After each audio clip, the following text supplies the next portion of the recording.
Assalamu alaikum everyone. My name is Ibrahim. I hope you all are having a fine day, and I hope you all are taking precautionary measures to abstain from all kind of diseases, or especially COVID-19 or like coronavirus. Class, this is our lecture number 2. So right now we are actually learning about parts of speech in English grammar, right? तो हम English grammar में parts of speech की study कर रहे हैं, और मैंने आपको I also told you in the previous class के पार्ट्स ऑफ स्पीच बहुत ही इंपॉर्टेंट है जब हम एडवांस क्लासेस में जाएंगे, जब हम टेंसेस को पढ़ेंगे, या हम जब पार्ट आगे नरेशन जो भी हम पढ़ते हैं उसके लिए हमें कम से कम ये जो बेसिक्स हमारी हैं पार्ट्स ऑफ स्पीच जो मैंने आपको 8 बताई हैं, और उसमें सबसे इम्पॉर्टेंट जो है हमारे वर्ड होता है। वर्ड में बहुत सारे बच्चे बहुत दफ़ा कंफ्यूज होते हैं, and you know we have been learning parts of speech since our childhood, but still we fail to understand it completely because first of all we do not use them in our daily conversation, or we do not practically use them. तो जब किसी काम को practically नहीं करते हैं तो English को आप जितना मर्जी पढ़ लें, आप मास्टर्स तक पढ़ लें, फिर भी आपको वो कभी याद नहीं रहेगा, because you do not use it practically in your day to day life, right? तो ये एक बड़ा मसला है। तो अगर आप चाहते हैं कि ये आपको हमेशा याद रहे, तो कम से कम आप इसको कम से कम ज़रूर उसको अपनी स्पीकिंग में या बातचीत में ज़रूर उसको इस्तेमाल करें, ताकि हमेशा आपके जहन में ये रहे। अच्छा जी, तो वर्ड मैंने आपको बताया था कि वर्ड एक बहुत ही कॉम्प्लिकेटेड पार्ट्स ऑफ स्पीच है। बाकी तो सारे जैसे नाउन है, प्रोनाउन है, एडवर्ब है, एडजेक्टिव्स हैं, वो तो आसान है समझना थोड़ा, लेकिन ये जो एडवर्ब है ये थोड़ा ज़्यादा it's you know it has a lot of category, बहुत सारी कैटेगरीज हैं वर्ड्स की, अलग अलग फॉर्म्स हैं, उसको अलग अलग हम नामों से पुकारते हैं। तो मैंने यहाँ पर बेसिकली वर्ड को प्रीवियस क्लास में मैंने इज एम आर बताया था आपको, वॉज वर्ड बताया था, और हैज बताया था, लेकिन यहाँ पर मैंने वर्ड को आपके आसानी के लिए 2 बड़े कैटेगरी में डिवाइड किया। एक एक्शन वर्ड मैंने आपको बताया यहाँ पे, और यहाँ मैंने आपको बताया है स्टेटिक वर्ड, ठीक है? अच्छा, एक्शन वर्ड को समझेंगे तो स्टेटिक वर्ड आपको खुद ही समझ में आ जाएगा, तो इतना कोई मुश्किल नहीं है। You just need to focus and you just need to use your concept and your mind logically, ठीक है? बहुत आसान है, सिंपल है, कोई इसमें रट्टा लगाने वाली बात नहीं। एक्शन वर्ड, डायनामिक वर्ड एक ही मतलब है। एक्शन वर्ड का मतलब एक ऐसा काम जिसमें यहाँ पे लिखा भी है refers to, action word refers to things we physically do, एक ऐसा काम जिसको हम फिजिकली करते हैं, जिसको करने के लिए हमें अपने फिजिक का इस्तेमाल करना पड़ता है, उनको हम डायनामिक वर्ब या एक्शन वर्ब कहते हैं, ठीक है? इसमें तो कोई मुश्किल नहीं है। अच्छा, ये वो काम है जिस काम को आप बगैर फिजिक के कर भी नहीं सकते। मिसाल के तौर पर अगर आप ये एग्जाम्पल में देखिए, यहाँ पे ये है एक वर्ड प्ले, हर बंदे को पता है प्ले का मतलब क्या होता है, खेलना। लेकिन अगर आप प्ले के वर्ड को परफॉर्म करना चाहते हैं, इस एक्शन को अगर आप करना चाहते हैं, तो आप इसको बगैर फिजिक इस्तेमाल के नहीं कर सकते। ऐसा मुमकिन नहीं है कि आप घर में बैठे हैं और आप क्रिकेट खेल रहे हैं ग्राउंड में।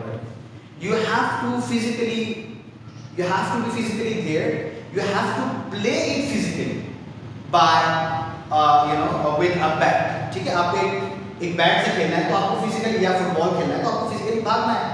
इस तरीके से कुक है, अगर आप कहते हैं my mother cooks food for me, तो ऑब्वियसली आपकी मदर जो है वो किचन के अंदर जाएंगी, वो चीज़ें निकालेंगी जो भी खाना बनाना है, तो उनको अपनी फिजिक का इस्तेमाल करना पड़ रहा है उसमें, ठीक है? आप घर में बैठेंगे और वो नहीं कह सकते कि आप नहीं कह सकते मैं मदर इज कुकिंग और my mother cooks food for me, तो ऐसा मुमकिन नहीं है।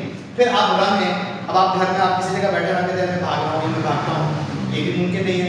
So you have to run, you have to use your physique to run, right? अब आप कह रहे हैं मुझे खत लिखना है, तो आप बैठे हुए हैं और आप लिख दे रहे हैं कुछ, तो ऐसा मुमकिन नहीं है, आपको अपने हाथ का इस्तेमाल करना पड़ेगा। So you have to write, ठीक है? किक, लात मारना है किसी को, बीट, मारना, these all words fall into the category of action और dynamic verbs, ठीक है? और एक चीज और भी है, वो चीजें things that process, वो चीजें जो प्रोसेस से गुजरती है, जो किसी अमल से गुजरती है, उसको भी हम एक्शन वर्ब और डायनामिक वर्ब भी कहते हैं। मैंने आपको मिसाल देकर समझाया है, ग्रो, डाई, चेंज, मेल्ट, ये सारे प्रोसेस से होकर गुजरता है, इस वजह से इनको भी हम एक्शन वर्ब भी कंसीडर करते हैं, ठीक है? तो क्लास जब आप किसी तरफ जाएंगे तो वहाँ पे जब भी आप उसको पढ़ेंगे लिखेंगे तो आपको ये पता होना चाहिए कि एक्शन वर्ब क्या होता है और स्टेट वर्ब क्या होता है। अच्छा, स्टेट वर्ब को मैं मजीद और चूँकि इसको थोड़ा सा मैं आपको चंद मिसालें देकर समझा देता हूँ यहाँ पे। जैसे कि यहाँ पर देखें, ये लिखा हुआ है प्लेज। अच्छा, बहुत सारे बच्चे सेंटेंसेस के अंदर वर्ब को रिकग्नाइज नहीं कर पाते हैं and they feel very confused when it comes to understand and recognise the word और the verb in the sentence. बहुत आसान है। देखिए, किसी भी जुमले के अंदर जो काम होता है, मैंने क्या बोला, एक्शन, जो काम हो, जो एक्शन हो, जिस काम को किया जा रहा है। जाहिर सी बात है, अगर मैं आपको पढ़ा रहा हूँ तो मेरा पढ़ाना बेसिकली एक काम है, तो काम बेसिकली हमारा वर्ब है। मैं कुछ सिंपल कर रहा हूँ आपके लिए, काम वर्ब दोनों समझेंगे एक ही वर्ड है। काम को हम इंग्लिश ग्रामर में या पार्ट्स ऑफ स्पीच में वर्ड कहते हैं। जिस तरह नाउन है, मैं आपको से समझाने के लिए, जैसे नाउन है, अब नाम को क्या बोलते हैं हम? Noun is a naming word. Noun जो है एक नेमिंग वर्ड है, मतलब किसी भी चीज का नाम वो नाउन है। चूंकि हर जुबान की, तो इसीलिए हम इंग्लिश ग्रामर की जुबान में हम बेसिकली नाम को नाउन बोलते हैं। इसी तरीके से हम काम को वर्ब बोलते हैं। जब भी काम हो वर्ब होता है हमारा, ठीक है जी। तो ये आई होप कि आपको, जैसे कि यहाँ पे लिखा हुआ है, he plays football in the ground, my mother cooks food, my brother beats me, I am writing a letter to my brother. इन सब को देखें आप, अभी तक आई होप कि जो काम हो रहा है, बाकी चीजों को छोड़ दें कि इन द ग्राउंड क्या है, ही क्या है, माय मदर क्या है, हमारा फूड क्या है, ये तो मैं आपको बाद में समझाऊंगा। जब हम तहसील की तरफ आएंगे या मजीद और चीजें नाउन की तरफ आएंगे तो मैं आपको समझाऊंगा ये क्या है, ठीक है।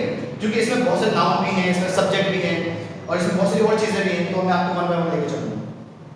तो यहाँ पर देखें कुक है, अच्छा, माय एल्डर ब्रदर, ठीक है। अब आप कंफ्यूज होंगे, इस पूरे जुमले में वर्ब कौन सा है, इसमें क्या मुश्किल है भाई? जाहिर सी बात है, काम क्या हो रहा है? बीट, मारना, बीट्स मी, सिंपल काम है। राइटिंग काम है। तो ये है एक्शन वर्ब। और मैं दोबारा एक थोड़ा सा आपको बता दूं कि action verbs are those verbs to perform them you need to use your physique, जिनको आप फिजिकली करना पड़ता है, या ऐसा काम जो किसी प्रोसेस से होकर गुजरता है, ठीक है।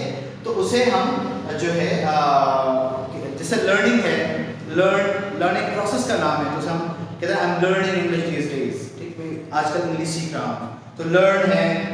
ग्रो में लिखा है, जैसे आप ग्रो करते हैं प्लांट को, तो ग्रो, अब ग्रो में तो फिजिक का इस्तेमाल तो नहीं हो रहा, मतलब वो जो ग्रास है वो तो कोई फिजिकल ऐसा वो नहीं है, जैसे मैं आपको इन चीज़ों ने समझाया है। तो यहाँ तो आपको सर यहाँ तो फिजिक ही नहीं है, लेकिन यहाँ पे एक प्रोसेस होता है, ठीक है।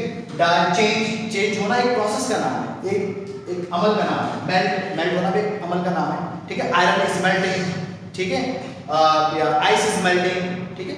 तो जो भी इसको आप कह सकते हैं। तो basically that's all for today. मैं ज़्यादा लंबा नहीं करूँगा लेक्चर को, फिर आपके लिए ज़्यादा मैं चाहता हूँ थोड़ा चंक बता दूँ आपको, जितना कम पढ़े लेकिन समझ के पढ़े। मैं इतना सारा पढ़ा दूँ आपको, समझ में आपको थोड़ा सा फायदा है, थोड़ा सा पढ़ें, उसी थोड़े को समझें, फिर इंशाल्लाह आगे। अच्छा, अगली जो क्लास होगी हमारी, उसमें स्टेट वर्ड को समझाऊंगा, जो कि बहुत ज़्यादा इंपॉर्टेंट है। स्टेट वर्ड में बच्चे बहुत कंफ्यूज होते हैं, स्टेटिव वर्ड जिसे लिखा हुआ मैंने, और ये मैं आपको अगली क्लास में अच्छी तरीके से समझाऊंगा। आई होप कि आपको फिजिकल या जो एक्शन वर्ड है, आई होप कि आपको समझ में आ गया होगा। And have a good day, enjoy yourself and have a lovely day. Thank you.